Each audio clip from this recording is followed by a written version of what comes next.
Hello दोस्तों, environmental study का part 2 वाला वीडियो मैं अपलोड करने जा रहा हूं। और इस वीडियो को भी पहले से ज़्यादा प्यार दीजिए। और जैसा कि आपको पता है 2 ही दिन बाद आपका एग्ज़ाम है, इसलिए बहुत ज़्यादा इस वीडियो पे ध्यान देंगे। और बहुत ही महत्वपूर्ण क्वेश्चन इस बीच में लेकर आया हूं आप लोगों के लिए, कि आप 2500 के 2500 क्वेश्चन का जवाब आप दे सकें। 8 9 चैप्टर 7 चैप्टर का जो भी है, 7 चैप्टर है आपका। इस 7 चैप्टर का इसमें पूरे का पूरे एक एक चैप्टर का 15 16 16 क्वेश्चन इसमें दिया गया है। वीडियो ज़्यादा लंबा नहीं होगा क्योंकि मैं जल्दी जल्दी बता दे रहा हूँ। और 100% जो कि आंसर भी नीचे दिया है, तो आप जल्दी से जल्दी इसको क्या करें कि देखें वीडियो को बिना स्किप किए हुए, और जल्दी से जल्दी आप अपने पेपर को अच्छे से तौर पे दे सकें। एक देखिए, अगर चैनल को नए हों आप, तो चैनल को ज़्यादा से ज़्यादा सब्सक्राइब या प्यार दें, और ज़्यादा से ज़्यादा वीडियो को शेयर करें, लाइक करें, कमेंट करें। धन्यवाद। आगे मैं शुरू करता हूं तुरंत वीडियो। इकोलॉजी शब्द किस भाषा से लिया गया है? तो ग्रीक में पहले बता चुका हूं। देखिए, मैं पूरा ऑप्शन नहीं पढ़ूंगा। अगर फ्रेंच अगर होगा तो इन्वायरमेंट आएगा, तो फ्रेंच आप करेंगे। पिछले वीडियो में मैं बता चुका हूँ। मैं पूरे ऑप्शन नहीं पढ़ूंगा, सीधे आंसर देता जाऊँगा। आप चाहें तो वीडियो को धीमी गति से देख सकते हैं, या वीडियो को आप पॉज कर सकते हैं। क्वेश्चन नंबर दूसरा है, जीवधारियों का पर्यावरण सहित आपसी रहन सहन का प्रक्रम क्या कहलाता है? पारिस्थितिकी तंत्र कहलाता है। स्व पारिस्थितिकी के अंतर्गत किसी वातावरण विशेष एक ही जाति जीवों का पोषण, जीवन चक्र आदि का अध्ययन किया जाता है। तो स्व पारिस्थितिकी में, जो कि मैं भर के बता रहा हूँ आपको, ठीक है। स्व पारिस्थितिकी है, ठीक है। वायुमंडल में ऑक्सीजन गैस की मात्रा कितने प्रतिशत होती है? तो 21%, ठीक है। अगर ये पूछे क्वेश्चन में कि जो ऑक्सीजन की मात्रा है, नाइट्रोजन की मात्रा है वायुमंडल में, वो किसके आधार पर होती है? ऑप्शन ऐसे दे, जैसे घनत्व हुआ, आयतन हुआ, कुछ ऐसे वजन दिया, तो वो आयतन के अनुसार है। तो आप ये ध्यान दीजिएगा कि आयतन के अनुसार 21% होता है, आयतन के अनुसार 78% नाइट्रोजन का होता है, ठीक। इसी प्रकार वायुमंडल में कार्बन डाइऑक्साइड ग्रहण करते हैं पेड़ पौधे, आपको पता ही है। निम्न में से स्थलीय प्रतंत्र का उदाहरण? स्थलीय आपको एकदम सीधा सीधा पता चला कि रेगिस्तान है। निम्न में से जलीय प्रतंत्र? जलीय प्रतंत्र भैया पोखरा है। हम लोग गाँव में रहते हैं तो बहुत अच्छी तरीके से पता है पोखर ओखर के बारे में। सुबह सुबह बहुत लोग जाते हैं, मैं नहीं, बहुत लोग जाते हैं अभी भी गांव में, आप देख सकते हैं। मेरी बात अब ना करिए, मैं तो शहरी सभ्यता से हूँ। किसी भी पारिस्थितिकी तंत्र के मुख्यतः कितने घटक होते हैं? तो 2। किसी भी पारिस्थितिकी तंत्र के मुख्यतः 2 घटक होते हैं। निम्न में से पारिस्थितिकी तंत्र का अजैव घटक है खनिज पदार्थ। निम्न में से पारिस्थितिकी तंत्र का अजैव घटक है तो खनिज पदार्थ, ठीक है। क्वेश्चन अगला है 10वां क्वेश्चन, निम्न में से पारिस्थितिकी तंत्र का जैव घटक है तो पौधे। निम्न में से उत्पादक है हरे पौधे। हमारे शरीर में नाइट्रोजन प्रोटीन के रूप में जीवनदायक है, ये आपको पता होना चाहिए। हरे पौधे प्रकाश संश्लेषण क्रिया के फलस्वरूप कौन सी गैस का उत्सर्जन करते हैं? आपको एकदम 100% पता है, ऑक्सीजन।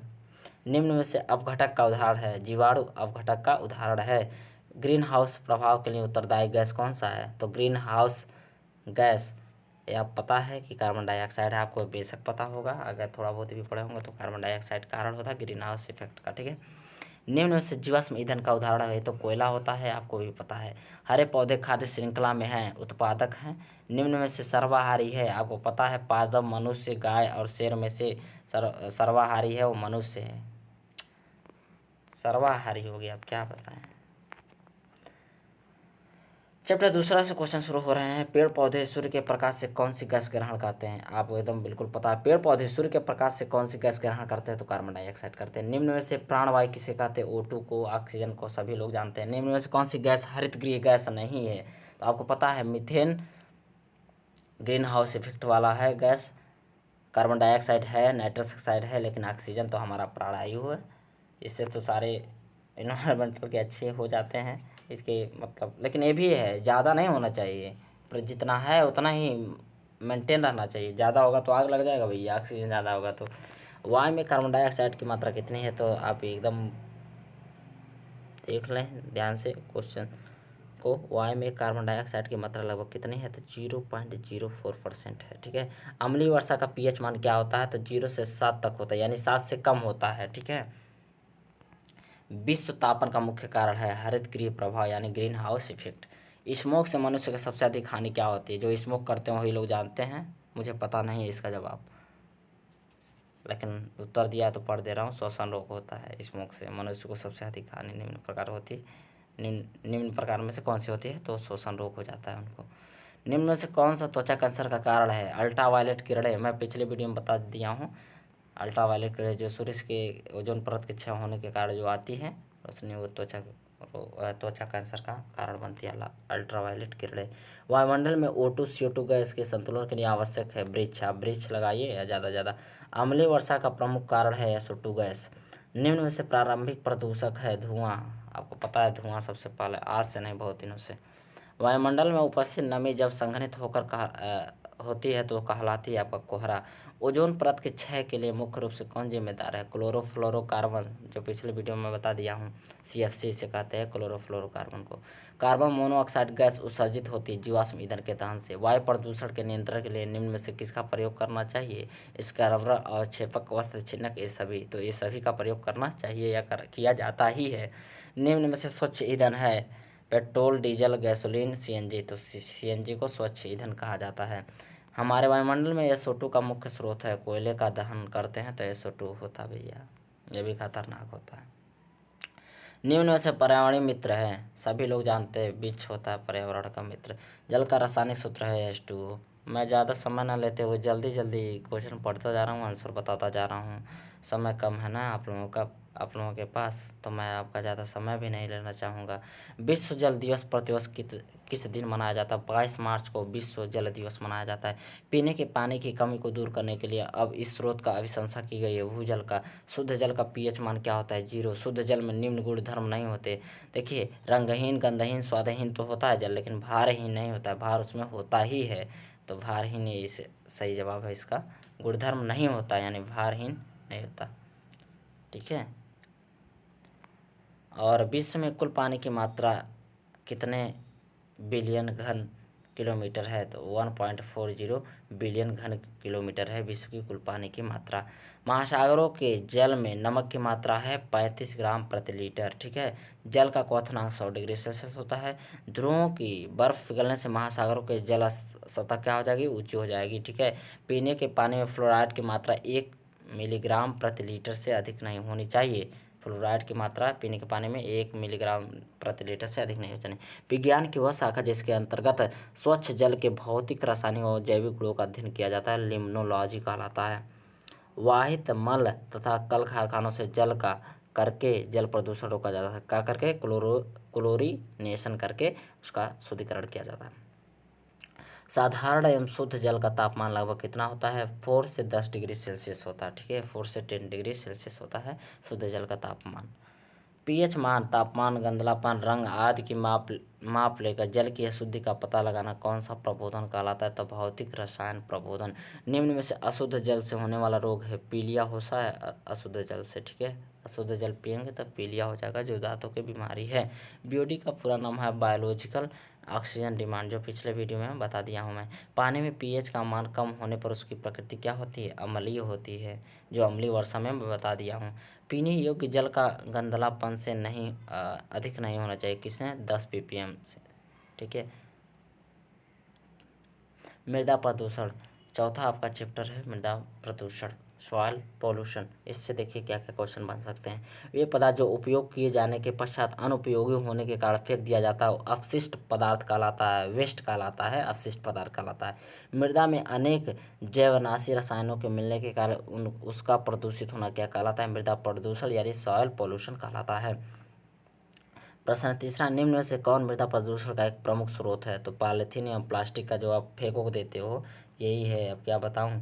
कृषि मृदा को उपजाऊ बनाने के लिए सर्वोत्तम उपाय है जैविक खाद का प्रयोग। जैविक खाद मतलब गोबर, ठीक है। जो कंपोस्ट बना देते हैं वो वाला खाद, जैविक खाद, ठीक है। नाइट्रोजन का अधिक प्रयोग नहीं, उससे फसलें, आप जो नाइट्रोजन का प्रयोग करके ज़्यादा खाद का प्रयोग करके आप ले रहे हो फसलें, उससे उसकी उर्वरकता खत्म हो जाती है ज़मीन की, ठीक है। जैविक खाद का प्रयोग करें किसान, हम भी हैं। अत्यधिक वनोन्मूलन एवं मृदा अपरदन के कारण क्या होता है? मरुस्थलीकरण हो जाएगी। ज़्यादा बड़ पेड़ पौधों को काटो, आप ही जानोगे, ठीक है ना। ये सब नहीं किया जाता है। वनोन्मूलन का मतलब समझ रहे हो, यानी वनों को हटाना, मतलब काटना वटना, सफाई करना उसका, वनों का साफ कर देना एकदम पूरा। निम्न में से जंतु अवशिष्ट है, चमड़ा जंतु अवशिष्ट है। जंतु अवशिष्ट मतलब जो जंतुओं के द्वारा छोड़े गए हों, जैसे मलमूत्र से लेकर पूरा चीज़, तो चमड़े भी उसी के द्वारा हटे गए होते हैं, तो वो भी। अपशिष्ट पदार्थ के समापन की सर्वोत्तम विधि है कंपोस्ट बनाना। देखिए, अपशिष्ट पदार्थ के समापन की सर्वोत्तम विधि है, यानी खत्म होने की सर्वोत्तम विधि है तो कंपोस्ट बनाना। देखिए आगे, ई वेस्ट का पूरा नाम है इलेक्ट्रॉनिक वेस्ट। भोज्य पदार्थों के अपशिष्ट को छोड़कर अन्य सभी प्रकार के ज्वलनशील एवं अल्पकालीन ठोस अपशिष्ट पदार्थ क्या कहलाते हैं? कबाड़ कहलाते हैं भैया। ले लो कबाड़। अब कोई कह रहा है लेला नेनुआ, ये सब क्या भाई? अपशिष्ट पदार्थ के मृदा में मिश्रित होने से होता है। देखिए, अपशिष्ट पदार्थ के मृदा से, देखिए अपशिष्ट पदार्थ जो है कि मृदा से मिश्रित होने से होता है, क्या होता है भैया? मृदा प्रदूषण। देखिए अपशिष्ट पदार्थ, देखिए जितने भी हैं फैक्ट्री से निकला उकला ये सब हैं, बहुत कबाड़, ठीक है। आप पॉलीथीन उलीथीन जितने भी हैं रसायन वसायन निकलते हैं जो कारखानों से, आप सीधा मृदा में मिलता है, मिट्टी में मिलता है, तो इससे मृदा प्रदूषण होता है। ठोस व्यर्थ पदार्थ का नमी प्रतिशत मात्रा ज्ञात करने के लिए क्या सूत्र हो सकता है? तो ऑप्शन डी सही है। प्रारंभिक ठोस पदार्थ की मात्रा गुणे सुखाने के पश्चात पदार्थ की मात्रा बटे प्रारंभिक ठोस पदार्थ की मात्रा का गुणनफल 100, ठीक है। गुणे 100 का गुणनफल होगा वो मान। वर्मी कल्चर में प्रयोग किया जाता है केचुओं का, जैसे वर्मी मतलब जानवर करते हैं आप, तो केचुओं का, ठीक है। प्लास्टिक का जलांश प्रतिशत होता है 1 से 4%, ठीक है। लकड़ी का विशिष्ट घनत्व कितना होता है? 240 किलोग्राम प्रति मीटर क्यूब, ठीक है। 240 किलोग्राम प्रति मीटर क्यूब होता है लकड़ी का विशिष्ट घनत्व। चमड़े में कार्बन की प्रतिशत मात्रा 60% होती है। पाँचवा है नॉइज पोल्यूशन, ध्वनि प्रदूषण, पाँचवा चैप्टर। एक सामान्य व्यक्ति कितने डेसिबल तक की आवाज़ को सहन कर सकता है? तो 120 डेसिबल के। निम्न में से कौन सा ध्वनि प्रदूषण का प्राकृतिक स्रोत नहीं है? मिक्सी की आवाज़। बाकी भूकंप, तूफान, ये सब तो बादलों का फटना है भैया प्राकृतिक है। एक कर्कश आवाज़, इसे हम कहाँ प्रयोग में लाएंगे? तो इसे कहाँ, मतलब संगीतात्मक ध्वनि कहेंगे, ऊँची आवाज़ कहेंगे, प्रबलता कहेंगे, शोर कहेंगे? तो आप ऊँची आवाज़ कहेंगे। एक कर्कश आवाज़, दिमाग का ख़राब कर देता है ये सब आवाज़, क्या बताऊँ, यही सब प्रदूषण फैला रहा है ना। डेसिबल को संक्षिप्त रूप में क्या कहते हैं? डीबी, आप पहले वीडियो में दे चुके हैं। बारंबारता का माप होता है मीटर। ध्वनि प्रसारण के लिए कोई ना कोई माध्यम की आवश्यकता होनी चाहिए, आप पहले से जानते हैं। जो भैया हाई स्कूल और इंटर बढ़िया से पढ़ा है, इन सभी का जवाब देने में भैया कुछ है नहीं इसमें, ठीक है ना, तो आप समझ सकते हैं। ध्वनि प्रदूषण का प्रभाव सभी वायु वर्ग के लोगों पर क्या समान होता है? हाँ, ये तो बात 100% सही है, ये सही है। मतलब ध्वनि प्रदूषण का प्रभाव सभी वायु वर्ग, चाहे बुढ़ा हो, चाहे 10 वर्ष का हो, चाहे पेट में हो, तब भी उस पर अगर ध्वनि प्रदूषण हो रहा है तो उसका मतलब रोगी पैदा होगा, उसके मतलब कोई ना कोई कमियां उसमें रह जाएगी या उसके रोग उत्पन्न हो जाएंगे बचपन से ही। तो ऐसा कहा जाता है कि शोर शराबा मत करिए। या कोई हॉस्पिटल में बीमार उमार है तो वहाँ और नहीं करना चाहिए, विद्यालयों को पास नहीं करना चाहिए, और कहीं भी आप क्यों करेंगे भैया? आप क्यों प्रदूषण फैलाएंगे? देश के विकास में भाग लीजिए, देश को पीछे नहीं करना चाहते आप, सोच को बदलिए, यही सब ना है। इस पर ज़्यादा मैं बोलना नहीं चाहता। क्वेश्चन नंबर 8वां है, किस प्रावधान से ध्वनि प्रदूषण को रोका जा सकता है? तो कानूनी प्रावधान से। वो और कैसे? आप हटवा नहीं करेंगे, ठीक है। अब हम कहें बढ़िया से या प्रदूषण मत फैलाइए, तो आप मानेंगे? नहीं मानेंगे। कानूनी किया कि 10 लाठी मारेंगे 10 साल की जेल है, तो आप तो भैया अच्छी तरीके से मान जाएंगे। पॉप संगीत को आप किस श्रेणी में रखेंगे? तो शोर में। देखिए जो बहुत संगीत सुनते हैं पॉप वाली, वो देखिए शोर है वो। किस माध्यम में ध्वनि की चाल सबसे तेज होती है? तो ठोस में होती है, याद रखिएगा। अगर कहीं ऑप्शन में दे तो जैसे स्टील देता है तो वो ठोस होता है, अब बाकी लकड़ी उकड़ी जो दे देगा उसकी अपेक्षा तो स्टील में ही ज़्यादा हो गई। लकड़ी भी ठोस है लेकिन स्टील उससे भी होगा तो उसमें ज़्यादा होगा, ठीक है। निम्न में से ध्वनि प्रदूषण का स्रोत है? तो ये सभी हैं भैया, वाहनों के हॉर्न, लाउड स्पीकर, औद्योगिक मशीनें, ये सभी तो हैं ध्वनि प्रदूषण फैलाने वाली। दोलन लेखी का प्रयोग क्या मापने के लिए किया जाता है? तो ध्वनि की प्रबलता। परावर्तन के पश्चात पुनः सुनाई देने वाली ध्वनि को प्रतिध्वनि कहते हैं। पर्दे एवं लकड़ी के फर्नीचर का अवशोषण गुणांक 0.15 होता है। देखिए क्वेश्चन जल्दी जल्दी पढ़ दे रहा हूँ, समय न गवाऊँ आपका।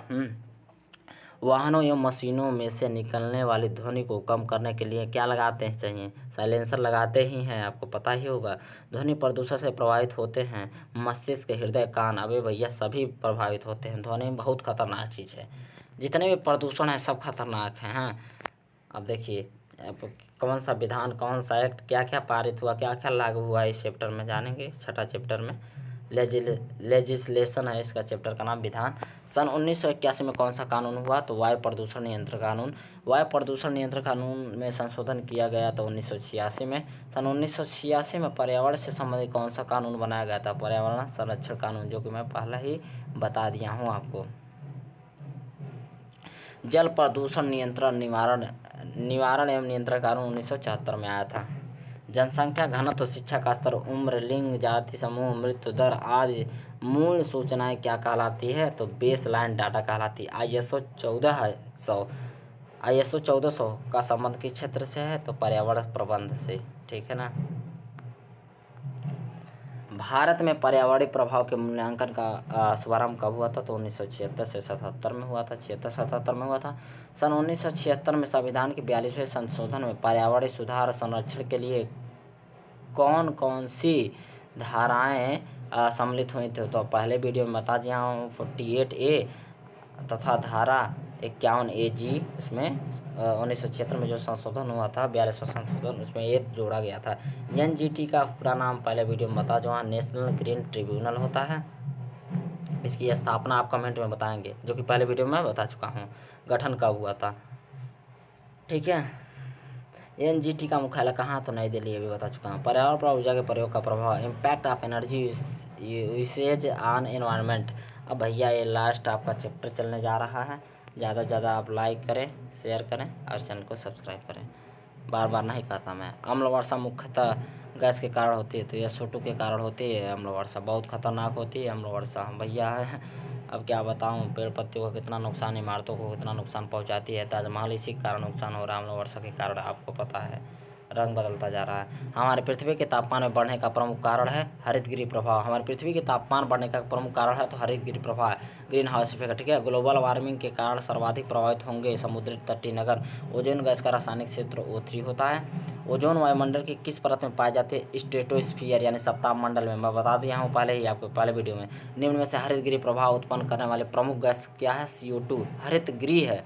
प्रभाव उत्पन्न करने वाले प्रमुख गैस है तो कार्बन डाइऑक्साइड ही है। अम्लीय वर्षा का pH मान 7 से कम होता है, जो कि पहले बता चुका हूँ। नाइट्रोजन का स्थिरीकरण करने वाले जीवाणु पाए जाते हैं दलहनीय फसलों में। ह्यूमस में पाया जाता है कार्बनिक पदार्थ। वह इमारत जिसके